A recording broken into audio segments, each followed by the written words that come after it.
La basilique du Sacré-Cœur et l'Apocalypse. C'est de ça que je vais te parler aujourd'hui. Alors le week-end dernier, j'étais à Paris et le samedi soir, j'étais chez mon ami et on s'est dit tiens, qu'est-ce qu'on pourrait faire ce soir? Et en sortant de son appartement, je dis bah viens, on prend des vélos et on va à la basilique du Sacré-Cœur. On peut s'asseoir un peu là-bas et puis bah après on peut se balader autour du Sacré-Cœur et à Montmartre et puis on verra. Et on arrive à la basilique. Il est à peu près 9h50 et c'est le début de la messe. Donc c'est parfait. Je suis pas quelqu'un qui court après les messes, d'ailleurs j'en fais jamais. Par contre, j'adore le chant des bonnes sœurs, surtout à la basilique, du Sacré-Cœur, parce enfin moi c'est un endroit que j'adore pour son énergie, pour sa beauté, pour Marie qu'il y a là-bas, pour l'archange Michael, enfin bref. Donc on arrive, on s'assoit tout devant et tout de suite, il y a une bonne sœur qui vient devant moi et qui dit est-ce que vous pourriez lire ce passage-là pendant la messe? Donc je me suis dit bon bah d'accord. Ok. Alors elle me dit c'est le passage de Saint Daniel et elle me dit le passage est pas sur le petit imprimé en papier qu'on donne à tout le monde, mais quand vous viendrez sur le petit pupitre là en l'air, enfin je sais pas comment on appelle ça, le perchoir ou quoi, mais sur les marches en haut, il y aura le texte en entier à lire. Alors je savais pas du tout ce que ça allait être, donc le début de la messe commence et tout, et donc je monte pour commencer à parler, et là c'était tout un texte sur l'enseignement de l'archange Michael. Alors déjà là je me suis dit oula c'est bizarre, parce que moi je suis vraiment un grand dévot si je puis dire. En tout cas j'adore l'enseignement de l'archange Michael.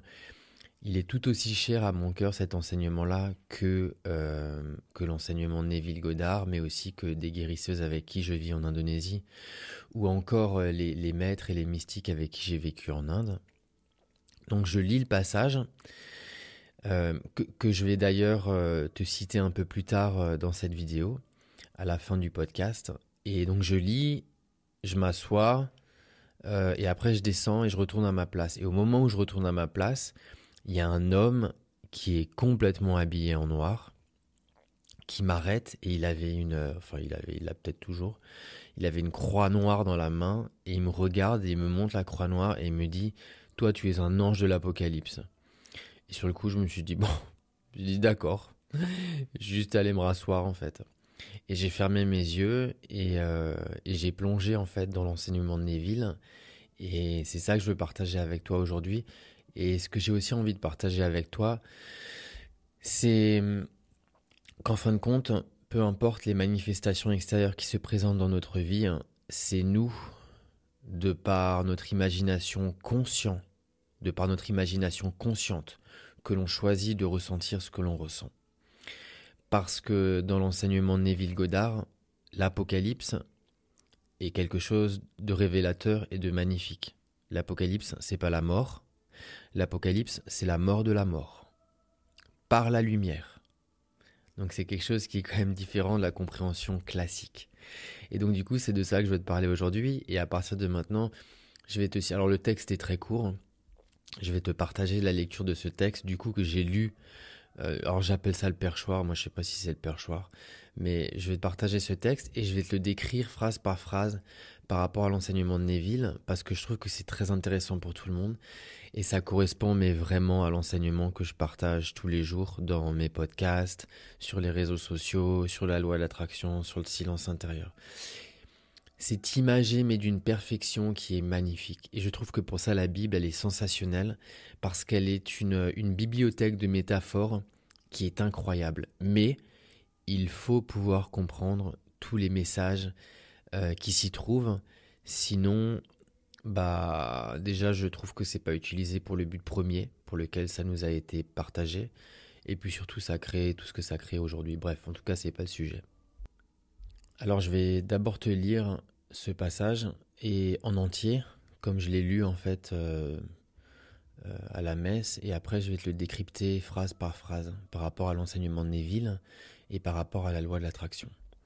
Donc en fait c'est le passage de Saint Daniel, c'est le passage 12, 1, 2, 3 dans la Bible, et c'est le passage suivant. En ce temps-là se lèvera Michael, le grand chef, le défenseur des enfants de ton peuple. Ce sera une époque de détresse telle qu'il n'y en aura jamais eu depuis que les nations existent jusqu'à ce moment-là. En ce temps-là, ceux de ton peuple qui se seront trouvés inscrits dans le livre seront sauvés. Beaucoup de ceux qui dorment dans la poussière de la terre se réveilleront, les uns pour la vie éternelle, les autres pour la honte et l'horreur éternelle. Ceux qui auront été intelligents brilleront comme la splendeur du ciel, et ceux qui auront enseigné la justice à la multitude brilleront comme les étoiles à toujours et à jamais. Maintenant, je vais te décrire chaque passage, ce que ça veut dire vraiment. Alors, le passage de Saint Daniel 12:1, donc ça dit « En ce temps-là se lèvera Michaël, le grand chef, le défenseur des enfants de ton peuple. » Donc Michaël, en fait, il symbolise quoi? Michaël, il symbolise la force intérieure qui réside à l'intérieur de nous, les êtres humains. Michaël, c'est l'imagination divine. C'est notre grand défenseur à l'intérieur de nous-mêmes. C'est celui qui se lève lorsque tu réalises que tu es le créateur de ta propre réalité. Michaël, c'est l'image, c'est la métaphore. C'est pas quelque chose d'extérieur, c'est intérieur. Michaël, c'est l'image de notre propre puissance intérieure qui veille sur notre conscience et qui transforme les pensées en expérience. Et ensuite, quand il dit « les enfants de ton peuple », donc en ce temps-là se lèvera Michaël, le grand chef, le défenseur des enfants de ton peuple. Donc les enfants de ton peuple représentent en fait les différents états de conscience que l'on assume. En reconnaissant Michaël à l'intérieur de nous-mêmes, on se tourne vers notre imagination comme la source d'absolument tout dans la vie. Ensuite, ce passage de la Bible, il dit « Ce sera une époque de détresse telle qu'il n'y en aura jamais eu depuis que les nations existent jusqu'à ce moment-là. » Alors là, le mot détresse, en fait, c'est le moment où l'ancien toi doit mourir pour que le nouveau puisse émerger. En fait, ce qu'il faut que tu saches, c'est que dès que tu veux incarner une nouvelle version de toi-même dans la vie, l'ancienne doit sortir. Toujours. Pour que le nouveau arrive et se mette en place, l'ancien doit partir. Et cette transition, c'est ce qui s'appelle la détresse dans la Bible. Ce sera une époque de détresse telle qu'il n'y en aura jamais eu depuis que les nations existent jusqu'à ce moment-là. Lorsque tu révises un état ou un désir, lorsque tu refaçonnes ton imagination pour ressentir ce que tu as envie de ressentir, l'esprit, toi-même à l'intérieur, tu vas ressentir un conflit intérieur.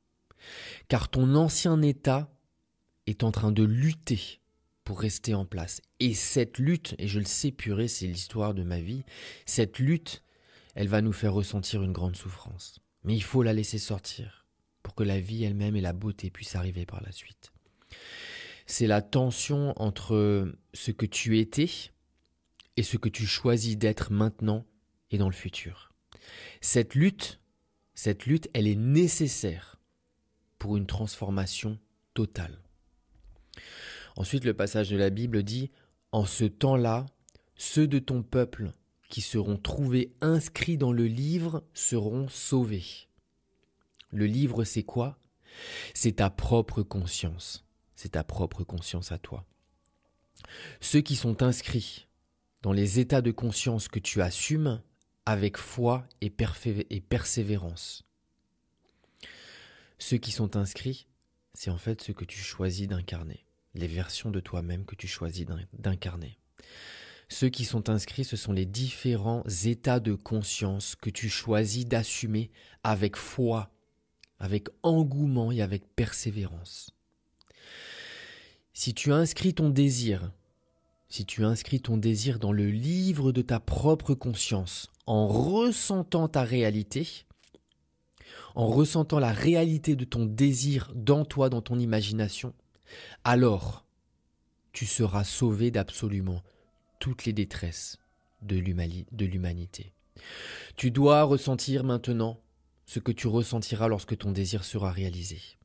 Et en faisant ça, tu es sauvé. Être sauvé, c'est réaliser ton désir comme une expérience tangible. Je te le répète. Être sauvé, c'est réaliser ton désir comme une expérience tangible. Ensuite, la suite de Saint Daniel 12:2 dans la Bible. Beaucoup de ceux qui dorment dans la poussière de la terre se réveilleront, les uns pour la vie éternelle, les autres pour la honte et l'horreur éternelle. Donc là, quand la Bible dit beaucoup de ceux qui dorment dans la poussière de la terre se réveilleront. Donc les dormants dans la poussière, en fait, c'est les états de conscience qui sont latents en toi. Attendant, ce sont les états de conscience qui attendent que tu les réveilles en toi par attention, dans ton imagination. Tu manifestes dans ta vie ce que tu ressens dans ton imagination. Les dormants dans la poussière. Les dormants dans la poussière, c'est ces désirs en toi dont tu n'as pas encore ressenti la réalité dans ton imagination. Écoute bien ça. Ce que tu ressens maintenant et ici avec foi dans ton imagination se manifeste soit comme une bénédiction, donc une bénédiction ça veut dire la vie éternelle, soit comme une malédiction, la honte et l'horreur, comme c'est écrit dans la Bible. Beaucoup de ceux qui dorment dans la poussière de la terre se réveilleront, les uns pour la vie éternelle, les autres pour la honte et l'horreur éternelle. Donc je te répète ce que je te dis. Ce que tu assumes avec foi se manifeste soit comme une bénédiction, donc là en général c'est ce que tu choisis avec conscience de ressentir, ton désir déjà réalisé dans ton imagination maintenant et ici, ça c'est une bénédiction, c'est la vie éternelle. Ou alors tu as des schémas destructeurs à l'intérieur de toi-même, des schémas qui te procurent du mal-être, et donc là c'est une malédiction. Et donc dans la Bible il est écrit avec honte et horreur. Tout dépend de la qualité de tes pensées. Choisis avec soin et avec clarté l'état que tu assumes dans ton imagination, car c'est en l'assumant que tu lui donnes vie, que tu lui donnes existence. Ensuite, le passage de Daniel 12:3, ceux qui auront été intelligents brilleront comme la splendeur du ciel. Ceux qui auront été intelligents brilleront comme la splendeur du ciel. Être intelligent, c'est savoir que l'imagination, c'est le pouvoir suprême. Ceux qui utilisent leur imagination avec sagesse, en assumant uniquement des états de bonheur, de paix et d'abondance, vont briller comme la lumière du monde. Je te le répète parce que c'est tellement intelligent. Ceux qui auront été intelligents brilleront comme la splendeur du ciel. Être intelligent, c'est savoir que l'imagination est le pouvoir suprême. Ceux qui utilisent leur imagination avec sagesse, avec conscience, en assumant uniquement des états de bonheur, de paix, d'abondance, de joie, d'enthousiasme, de bonheur, brilleront comme la lumière du monde. Ta conscience illuminée, écoute bien ça, ta conscience illuminée et la splendeur du ciel manifestée en toi, ici et maintenant. Tu dois choisir absolument ce que tu souhaites ressentir et tu dois le vivre ici et maintenant dans ton imagination. Et le dernier passage, et ceux qui auront enseigné la justice à la multitude brilleront comme les étoiles à toujours et à jamais. Enseigner la justice, ça veut dire quoi ? C'est se révéler à soi-même et aux autres que la vie est toujours juste. Et oui, surtout en ces temps perturbés, écoute bien ça, enseigner la justice, c'est se révéler à soi-même et révéler au monde que la vie est toujours juste. Car la vie reflète exactement ce que tu assumes comme vrai en toi, dans ton imagination maintenant et ici, peu importe que ce soit conscient ou inconscient. Ceux qui partagent cette vérité-là, que ce que tu es maintenant dans ton imagination, tu le deviens, ce que tu crois, tu le deviens, Ça, c'est l'enseignement de Bouddha. Ma vie est à l'image de qui je suis et je suis ce que je suis en train de penser. Donc ceux qui partagent cette vérité, que tu deviens ce que tu crois, sont comme des étoiles en fait, guidant les autres et surtout se guidant soi-même. Leur lumière est éternelle à ces gens-là, car elle illumine la voie pour tous ceux qui cherchent à manifester leur propre paradis conscient sur terre. Donc en gros, pour faire une synthèse de toute cette histoire de la basilique du Sacré-Cœur et de ce passage que j'adore, Daniel 12, 1-3, en fait, c'est une invitation à reconnaître que tout le pouvoir de la vie, il est déjà en moi, il est déjà en toi ici et maintenant. Et l'archange Michael, c'est ta propre imagination à toi. C'est ton imagination qui se lève et qui se manifeste pour transformer ta réalité lorsque tu prends conscience de ton rôle à toi. La détresse n'est qu'un signe que l'ancien état est en train de céder sa place au nouveau.